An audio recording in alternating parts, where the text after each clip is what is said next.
সন্ধ্যা প্রায় ঘনিয়ে এসেছে। পুকুরের পাড়টা খুব নির্জন, আর অন্ধকার নেমে এসেছে সেখানে। পুকুরের অপর পাশের ঘন জঙ্গল থেকে আসছে শিয়ালের ডাক। পুকুরের পানি কুচকুচে কালো। রহমত শীষ বাজাতে বাজাতে পুকুরের পাড় দিয়ে হেঁটে বাড়ি যাচ্ছিল।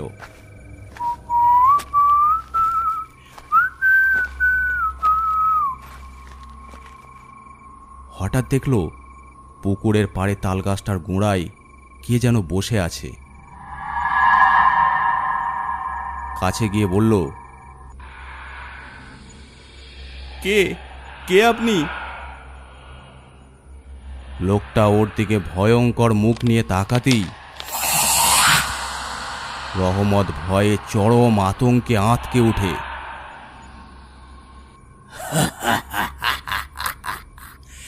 কে আমি? হ্যাঁ, কে আমি? এই বলে ওর গলাটা টিপে ধরল।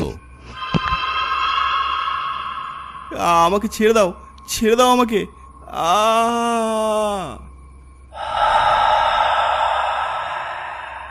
ফলে রহমত ওখানেই মারা গেল।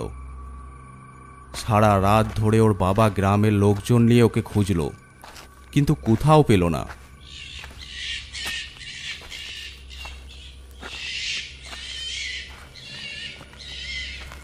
এমনকি পুকুর পাড়েও না।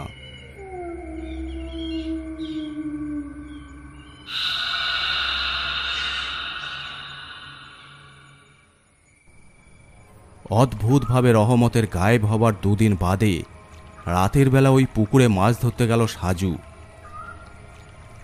টর্চের আলোয় দেখল পুকুরের কিনারায় বড় একটা বোয়াল মাছ। আরে কি ভাগ্য আমার, সামনে এত বড় বোয়াল মাছ। কিন্তু পানিতে নামতেই হঠাৎ মাছটা উধাও হয়ে গেল। তার বদলে পানিতে ভেসে উঠল এক ভয়ঙ্কর মুখ।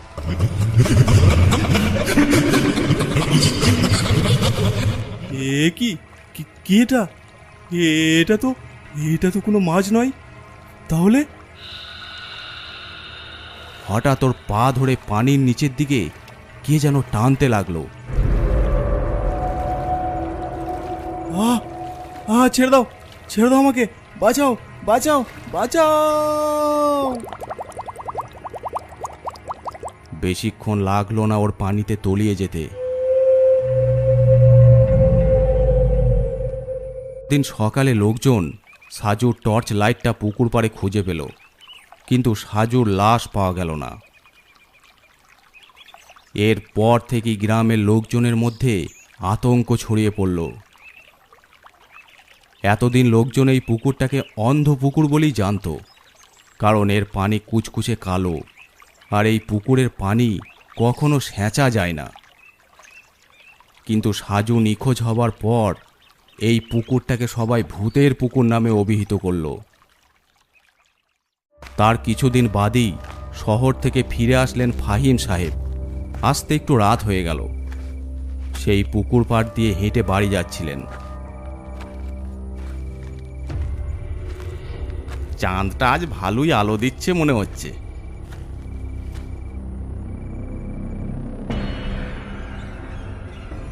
হঠাৎ দেখলেন তালগাছের গোড়ায় তার একমাত্র মেয়ে ঈশা খিলখিল করে হাসছে।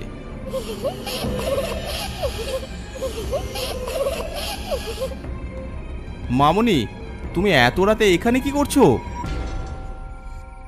ঈশা তখন পুকুর পাড় দিয়ে হাঁটতে হাঁটতে পুকুরে নেমে গেল।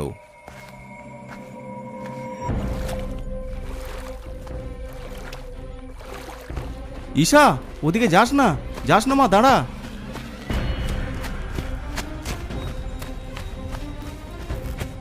ছুটতে ছুটতে ফাহিম সাহেব পুকুরে নেমে গেল। পুকুরে নেমে উনি বুঝতে পারলেন আসলে কত বড় ভুল করেছেন উনি। এত রাতে ঈশাই পুকুর পাড়ে কি করে আসবে, আর পুকুরই বা নামবে কেন? তখনই পুকুর থেকে ঘাড় ঘুরিয়ে তাকালো ঈশারূপী সেই মেয়েটি।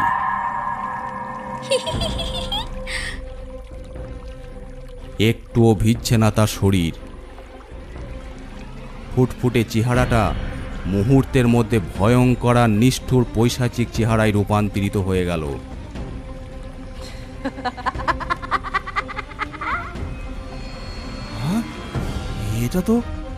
এটা তো ঈশা নয়। ফাহিম সাহেবের ওপর ঝাঁপিয়ে পড়ল।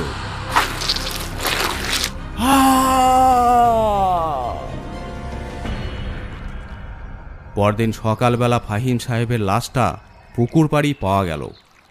রহমত আর সাজুর মতো গায়েব হয়নি।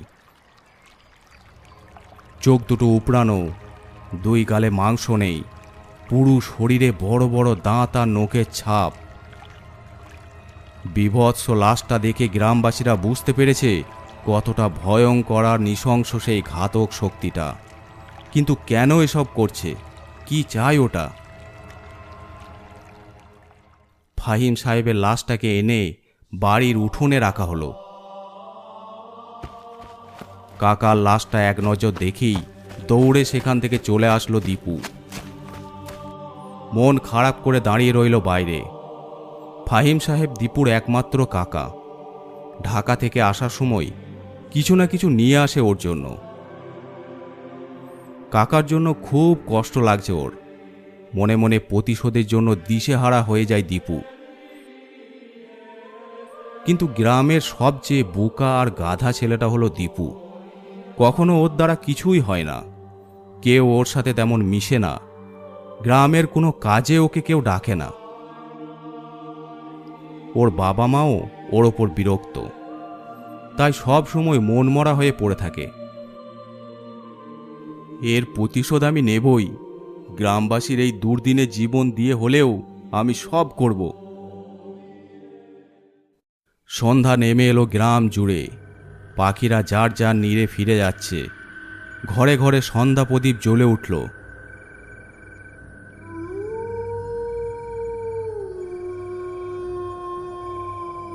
পুকুরের চারপাশ অন্ধকার। দীপু হাঁটতে হাঁটতে পুকুর পাড়ে আসলো।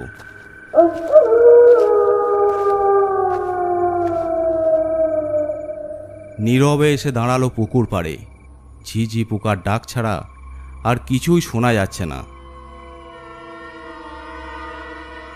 হঠাৎ দীপু দেখল তালগাছের গোড়ায় একটা গরু ঘাস খাচ্ছে। এই সন্ধেবেলায় কার গরু এখানে ঘাস খাচ্ছে দেখি তো। এগিয়ে গেল দীপু।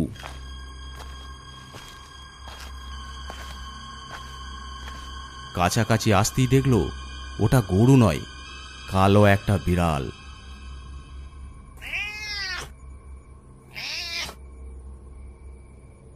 আশ্চর্য, গরুটা বিড়াল হলো কি করে? আজব ব্যাপার তো। বিড়ালটা ওর দিকে তাকিয়ে পুকুরে লাফ দিল। পানির ওপর কিছু দূর হেঁটে অদৃশ্য হয়ে গেল বিড়ালটা। এ কি কাণ্ড! বিড়ালটা কোথায় গেল? তাহলে যা বেঁচে গেলি, না হলে ওদের মতো আজ তোকেও শেষ করতাম। হালকা জ্বলে উঠল দীপুর হাতে ঝুলানো তাবিজটা। বুঝতে পারল তাবিজের গুণেই বেঁচে গেছে এ যাত্রায়। মনে পড়ে গেল তাবিজটা দেবার সময় সাধু বাবা বলেছিলেন, এই তাবিজটা তোমাকে সব বিপদ থেকে বাঁচাবে। সবাই তোমাকে অবহেলা করে, একদিন দেখবে সবাই তোমার নাম করবে। হাঁটতে হাঁটতে বাড়ির দিকে রওনা দিল। কাল আবার সাধু বাবার কাছে যাব, সব ব্যাপারটা জানাবো। পরদিনও একজনের লাশ ওই পুকুর পাড়ে পাওয়া গেল। এই নিয়ে চারটে তরতাজা প্রাণ নিল এই পুকুরটা। সেদিনই সাধু বাবার কুটিরে গেল দীপু। সব কিছু খুলে বলল সাধু বাবাকে। সব শুনে তিনি বললেন, ঠিক আছে, তুমি 2 দিন পরে আসবে, আর এই 2 দিন কেউ যেন পুকুর পাড়ে না যায়। দীপু বাড়ি চলে আসলো।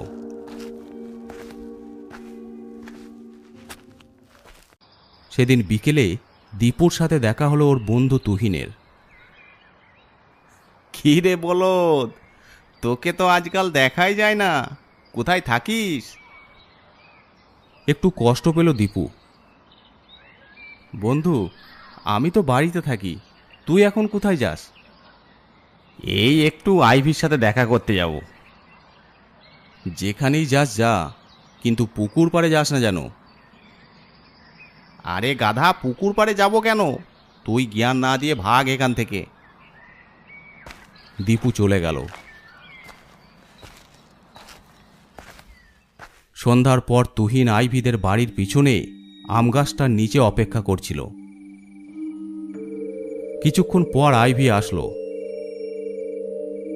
উফ, তোমাকে আজ খুব সুন্দর লাগছে আইভি। চলো ওই পুকুর পাড়ের দিকে যাই, ওইদিকে কেউ আসবে না। ঠিক বলেছ, চলো। তারা হাঁটতে হাঁটতে পুকুর পাড়ের দিকে রওনা দিল।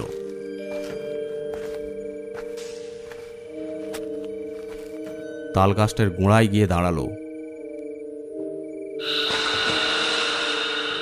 কেউ নেই আশেপাশে। আশেপাশে একটা শীতল হাওয়া বয়ে গেল। এখানটা কেমন যেন লাগছে, তাই না? তাহলে চলো ওই জঙ্গলে যাই, ওখানে কেউ আসবেও না আর কেউ দেখবেও না। তুহিন ওর কথায় মনে মনে আনন্দে নেচে উঠল। হ্যাঁ চলো। তারপর জঙ্গলের একটু ভিতরে ঢুকে একে অপরকে জড়িয়ে ধরল। তোমাকে আমি অনেক ভালোবাসি আইভি। আমিও তোমাকে খুব ভালোবাসি। তখনই পুকুর থেকে উঠে আসলো সেই বীভৎস চেহারাটি। তুহিন আর আইভির দিকে ধীরে ধীরে এগিয়ে আসতে লাগলো।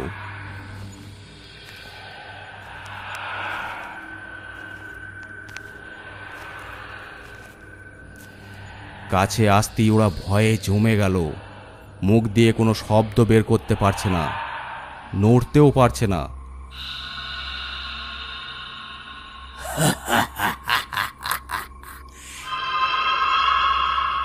তখনই হঠাৎ মাঝখানে এসে দাঁড়ালো দীপু।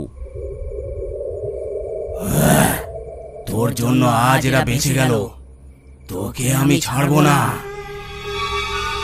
এক নজর দীপুর দিকে তাকিয়ে অদৃশ্য হয়ে গেল।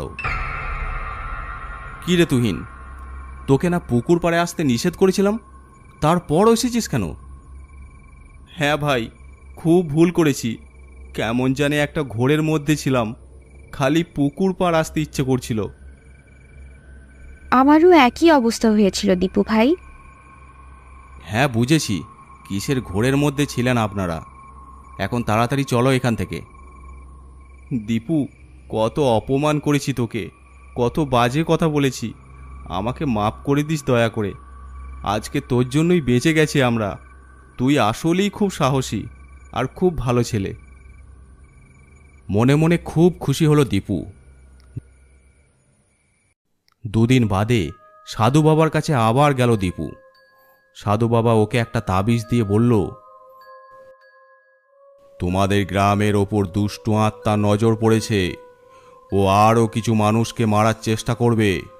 তোমাকে আজ রাতে পুকুরের অপর পাশে জঙ্গলের পরে যে কবরস্থানটা আছে সেখানে যেতে হবে। যে কোনো একটা কবর থেকে এক টুকরো কাফনের কাপড় এনে এই তাবিজটাকে মুড়িয়ে পুকুরে ফেলে দিতে হবে। তাহলে সব সমস্যার সমাধান হয়ে যাবে। ঠিক আছে, কিন্তু বিপদ আছে অনেক। তবে যত যাই কিছু হোক না কেন, তুমি যাওয়ার পথে একবারও পিছন ফিরে তাকাবে না, আর পুকুরে তাবিজটা ফেলার আগে কোনো কথাও বলবে না। পারবে তো? যতই বিপদ আসুক না কেন, আমি আমার গ্রামের জন্য, গ্রামবাসীর জন্য এই কাজটা করবই। গভীর রাত, চারিদিকে শুনশান নীরবতা। তাবিজটা নিয়ে পুকুর পাড়ে চলে আসলো দীপু। জঙ্গলের দিকে হাঁটতে লাগলো। ঝড় তুফান কিছুই নেই।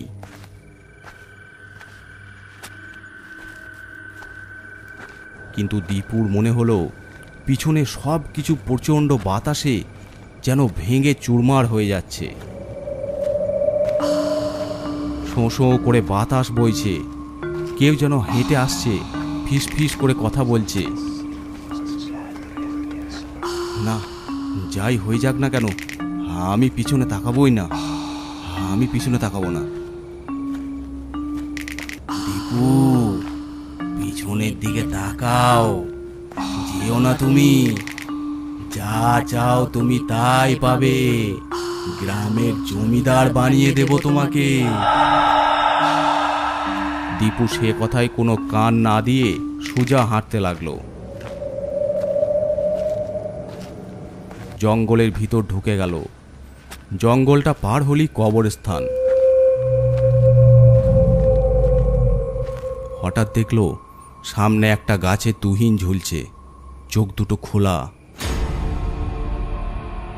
কিছু দূরে সামনে আর একটা গাছে ঝুলছে আইভির লাশ। না, এ সবই মায়া, এই সবই মায়া ওই পিশাচের। থামল না দীপু, সামনে এগিয়ে গেল। বারবার পিছনে তাকাতে ইচ্ছে করছে, তবে ও জানে এ সবই ওই বীভৎস চেহারার ভেলকি। ভয়ে ওর বুক কাঁপছে। সমস্ত সাহস সঞ্চয় করে ও জঙ্গলটা পার হয়ে কবরস্থানে ঢুকল। ওই তো একটা নতুন কবর, ওখানেই যাই। দীপু কবরটা খুঁড়ে ভেতর থেকে এক টুকরো কাফনের কাপড় কেটে নিল। তারপর আগের মতো মাটি চাপা দিয়ে কবরটা ভরে দিল। চারিদিকে মনে হচ্ছে সবাই ফিস ফিস করে কথা বলছে। তাবিজটাকে কাফনের কাপড় দিয়ে ভালো করে মুড়িয়ে বেঁধে নিল।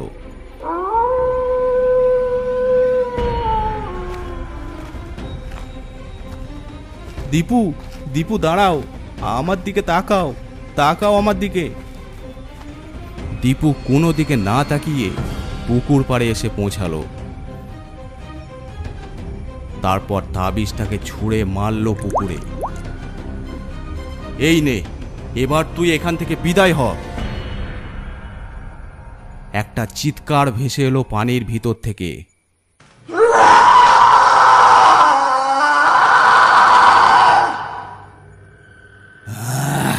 আজ 200 বছর আমি এই পুকুরে বাস করছি। যে আমার মায়ায় পড়েছে তাকেই আমি মেরেছি, শুধু তোকে মারতে পারলাম না।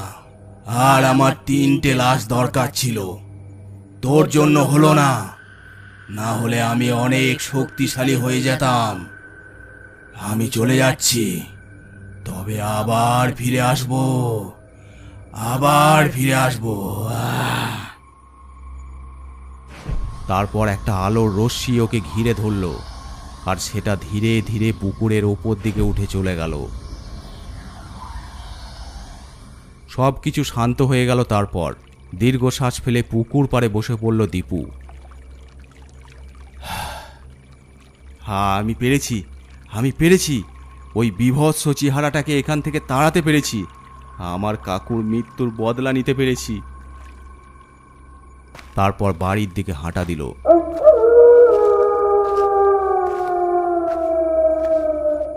কিছুটা যাবার পর দেখে তুহিন, ওর মা, বাবা, গ্রামের লোক দাঁড়িয়ে আছে। দীপু, আমি আজকে তোর পিছনে পিছনে গিয়েছিলাম সাধু বাবার কাছে, সব কিছু শুনেছি। গ্রামের সবাইকে বলে দিয়েছি তোর সাহসের কথা। এখন বাকিটা তুই বল। দীপু তখন সব কিছু খুলে বলল। সব শুনে গ্রামবাসীরা খুব খুশি হলো, প্রশংসা করলো সবাই। দীপুকে গ্রামের সবচেয়ে ভালো আর সাহসী ছেলে হিসাবে অভিহিত করলো। এরপর থেকে এখনো পর্যন্ত ওই পুকুরে আর কোনো অলৌকিক ঘটনা ঘটেনি। তবুও রাত নামলে ওদিকে কেউ যায় না আর।